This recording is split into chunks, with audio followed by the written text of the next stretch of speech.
سارے دکھوں کی دوا کس کے پاس ہے؟ اللہ کے پاس ہے، اللہ کے پاس ہے سارے دکھوں کی دوا۔ اور جو انسان اللہ سے جڑ جاتا ہے، حق تعالیٰ کی طرف رجوع کرتا ہے، حق تعالیٰ جلد یا بدیر اس کو نکال دیتے ہیں، اور حق تعالیٰ نعمتیں بھی عطا فرماتے ہیں، اور اس نے نعمتوں کے لیے ٹائم بھی رکھے ہوئے ہیں۔ میں نے کون سی نعمت کس عمر میں دینی ہے، کون سی نعمت کس عمر میں دینی ہے، اور یہ بھی لکھا ہوا ہے کہ میرا بندہ کتنی مرتبہ نعمت مانگے گا میں نے پھر دینی ہے۔ اچھا، اللہ کے ہاں لکھا ہوا ہے آپ جب 50 مرتبہ مانگیں گے نا تو پھر میں نے یہ نعمت دینی ہے، اور ہم 4-5 مرتبہ مانگ کے تھک چکے ہوتے ہیں، یہ بڑی دعائیں مانگی ہے جی، بڑی دیر سے، پتہ نہیں جی اللہ کی کیا مرضی ہے، اور ادھر سے ٹائم آ چکا ہوتا ہے نعمت ملنے کا اور بندہ مانگ ہی نہیں رہا ہوتا۔ اچھا، میں اس کو اور سادہ مثال سے سمجھاتا ہوں۔ بچہ آپ سے کوئی چیز مانگے، آپ انکار کرتے، پھر ایک وقت آپ کے دل میں آ جاتا ہے اچھا جی ہون منگی نا تو پھر میں دے ہی دینی، اور بچہ کہتا جی ابا تو دیتا ہی نہیں ہے، مانگ کے تھک گیا ہوں، اب میں نے بھی کہنا ہی نہیں ہے، اب ابا مہربان ہو گیا مگر یہ کہتا ہے میں نے اب کہنا ہی نہیں ہے، حالانکہ وہ دینے کے لیے تیار بیٹھا ہے۔ سمجھ آ رہی ہے بات کہ نہیں؟ تو ربا بھی مہربان ہے، حق تعالیٰ فرماتے ہیں ٹائم تو آ گیا نعمت کے ملنے کا، مگر بندے تو نے تو مانگنا ہی چھوڑ دیا، تو نے تو دامن پھیلانا ہی چھوڑ دیا۔ اس لیے اللہ کے ہاں لکھا ہوا ہے کون سی نعمت کس عمر کے حصے میں ملنی ہے، اور یہ بھی لکھا ہوا ہے کہ بندہ کتنی مرتبہ مانگے گا پھر نعمت ملنی ہے۔ تو اس لیے دعا میں کبھی بخل نہ کریں۔ حکیم الامت مجدد ملت حضرت مولانا اشرف علی تھانوی رحمۃ اللہ علیہ فرماتے ہیں ہماری ہر دعا خدا کے دربار میں قبول ہی قبول ہے۔ فرمایا قبولیت کے رنگ مختلف ہیں،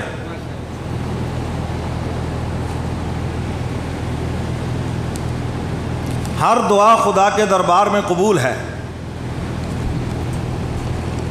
یہ فرمائش کی چٹ بھیج دی، وہ کہتے جس فائل کو وہ پہیے نہ لگیں وہ چلتی ہے، وہ تو رک جاتی ہے۔ ایسی مفت کی فرمائشیں میں پوری نہیں کرتا، سیدھی سی بات ہے، ورنہ تو یہاں ڈھیر لگ جائے گا۔ چلیے، حضرت تھانوی رحمۃ اللہ علیہ فرماتے ہر دعا قبول ہے۔ فرمایا قبولیت کے رنگ مختلف ہیں، آئیے وہ رنگ سمجھ لیں۔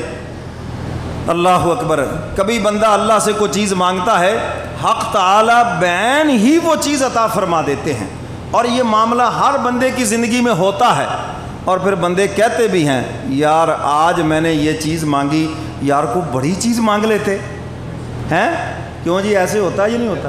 آپ نے چھوٹی سی بات کہی یا اللہ آج میرا فلانا کام ہو جائے، وہ ہو گیا، اب آپ کہ اوئے ہوئے ہوئے یار آج تو کچھ اور ہی مانگ لیتے، مجھے کیا پتا تھا یہ قبولیت کی گھڑی ہے۔ کبھی تو بین ہی وہ چیز مل جاتی ہے۔ اچھا، کبھی ایسے ہوتا ہے اللہ اس کا متبادل دے دیتے ہیں، اللہ اس کا، مثال کے طور پر آپ نے مانگے پیسے، اللہ نے دے دیا فرما بردار بیٹا، متبادل دے دیا۔ آپ کہتے ہیں پیسے تو آئے نہیں، بھئی پیسے بھی نعمت ہے، یہ جو بیٹا ملا یہ نعمت نہیں ہے، متبادل نعمت دے دی ہے، اس سے بڑی نعمت دے دی۔ اور اس کو میرے پیر و مرشد فرماتے ہیں بیٹا اپنے باپ سے کہتا ابا جی آج مجھے کینڈی کھلا دیں، مجھے یہ املی کھلا دیں، اور اوپر سے وہ بیمار بھی ہے، چیسٹ انفیکشن بھی ہے، گلا اس کا خراب ہے، باپ کو پتہ ہے اگر میں اس کو کھٹی چیزیں کھلاؤں گا یہ اور بیمار ہو جائے گا، تو اس لیے بہتر ہے یہ نہ کھلاؤں، اس کے بدلے کوئی مہنگی چیز، ایپل کھلا دیتا ہوں، مینگو کھلا دیتا ہوں، کوئی اور فروٹ کھلا دیتا ہوں۔ اب وہ بیٹا کہے دیکھو جی ابا جی سے میں نے 20 روپے کی چیز مانگی، وہ نہیں دی، اور 500 روپے کے مینگو لا کر مجھے دے دیے ہیں، ابا تو میری بات ہی نہیں مانتا، تو آپ کیا کہیں گے؟ نالائق کہیں کہ تو نے 20 روپے کی چیز مانگی اور باپ نے 500 کی دے دی، اور ابھی بھی کہتا ہے باپ تیری بات نہیں مانتا، اپنی عقل کا علاج کروا۔ ہم اللہ تعالیٰ سے چھوٹی چیز مانگ رہے ہیں اور اللہ اتنی بڑی چیز دے رہے ہیں، اتنی بڑی نعمت دے رہے، اور ہمیں سمجھ نہیں آ رہی بات۔ تو کبھی ایسے ہوتا ہے حق تعالیٰ اس کے بدلے متبادل نعمت عطا فرماتے ہیں، اور فرمایا کبھی ایسے ہوتا ہے تم دعا مانگ رہے ہو، کوئی چیز مانگ رہے ہو، چونکہ حق تعالیٰ جانتے ہیں اگر میں نے یہ چیز بعین ہی اس کو دے دی یہ میرا نافرمان ہو جائے گا، اور اس کے بدلے اس کو جہنم میں جانا پڑے گا، جبکہ اللہ چاہتے ہیں میرا بندہ جنت میں چلا جائے۔ تو حق تعالیٰ اس کے بدلے آنے والی مصیبت کو روک دیتے ہیں، آنے والی آفت کو روک دیتے ہیں، آنے والی بیماری کو روک دیتے ہیں۔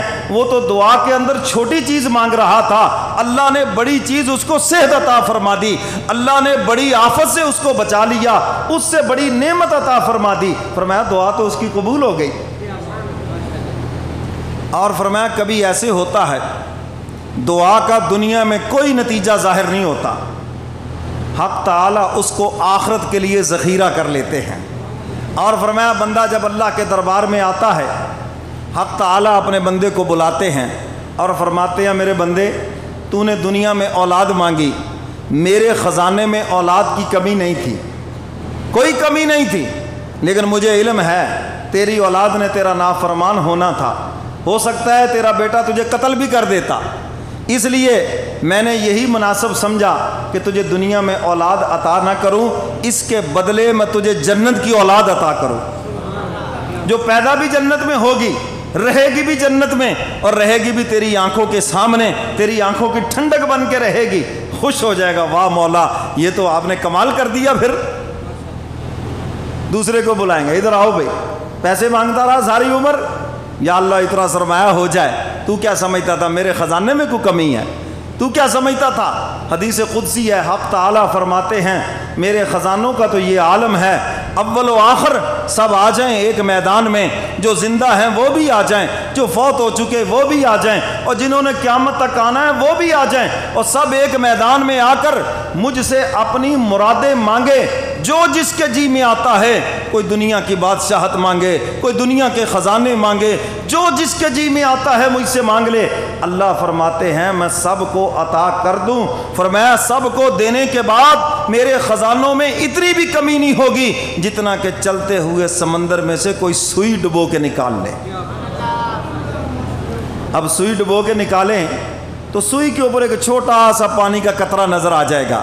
اللہ فرماتے تمہارے سمندر سے نکالے تو ایک پانی کا چھوٹا سا قطرہ نظر آ جائے گا۔ فرمایا میرا جو سمندر ہے میرے فضل کا، فرمایا اس سے ساری دنیا لے جائے، اللہ فرماتے اتنی ایک قطرے کی کمی بھی نظر نہیں آئے گی۔ یہ حدیث قدسی ہے، حق تعالیٰ فرما رہے ہیں کہ میرے پاس خزانے ہیں۔ فرمایا لوگوں کی طرف نہ دیکھو، میرے خزانوں کی طرف دیکھو، اور میں بھی ان بندوں سے خوش ہوتا ہوں جو میرے خزانوں کی طرف دیکھتے ہیں۔ سمجھ آ رہی ہے بات کہ نہیں؟ تو حق تعالیٰ فرمائیں گے میرے خزانے میں کوئی کمی نہیں تھی، لیکن مجھے پتہ ہے اگر تجھے میں پیسے دے دیتا نا، یہ جو تھوڑی بہت تو نماز پڑھتا تھا، تو نے اس سے بھی بھاگ جانا تھا، بن جانا تھا فرعون تو نے۔ اور کتنے لوگ اچھے بھلے نمازی تھے، تھوڑا سا بزنس چلا، چلو جی گئے، اب انہیں کہتے جی آپ تو جمعہ پڑھنے آتے تھے پہلی صف میں، آپ تو 12:30 بجے، جی مولوی صاحب مصروف ہی ہے تو بڑی ہے۔ میں نے کہا کوئی بات نہیں، اللہ تعالیٰ دینا بھی جانتا ہے لینا بھی جانتا ہے۔ اور پھر ہوتا کیا ہے، جب مندے کے دن ہوتے ہیں پھر ہم آتے ہیں مسجد میں، ہیں جی، اور جب ہوتے کاروبار کے دن، عید کا میلہ لگا ہوا ہے تو پھر ہم مسجد میں نہیں آتے۔ میں نے کہا فیصلہ تم نے بھی کر دیا ہے، یا اللہ تو ہمیں دے گا ہم رہیں گے بازار میں بیٹھے، اور اگر نہیں دے گا تو بیٹھے رہیں گے تیرے گھر میں، اور اللہ چاہتے بندہ رہے میرے گھر میں۔ کیوں جی سمجھ آ رہی ہے بات؟ تم جتنے مرضی بڑے چلاک بن جاؤ، جتنے مرضی بڑے ہوشیار بن جاؤ، اللہ کو تو دھوکہ نہیں دے سکتے نا۔ تو اگر تم نعمتیں ملتے ہوئے اور اس کا فضل ہے، کاروبار بھی عروج کے اوپر، صحت بھی ٹھیک ہے، ہر چیز موافق ہے، اور پھر خدا کے شکر گزار بندے بنو اور اس کی عبادت کرتے رہو، اس کی فرما برداری کرتے رہو، وہ خسارہ کبھی آنا ہی نہیں دے گا۔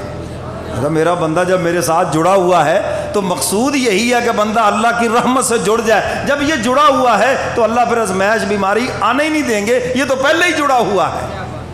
سمجھ گئے ہو بات کہ نہیں؟ تو حق تعالیٰ ایک ایک سے فرمائیں گے تو یہ مانگتا رہا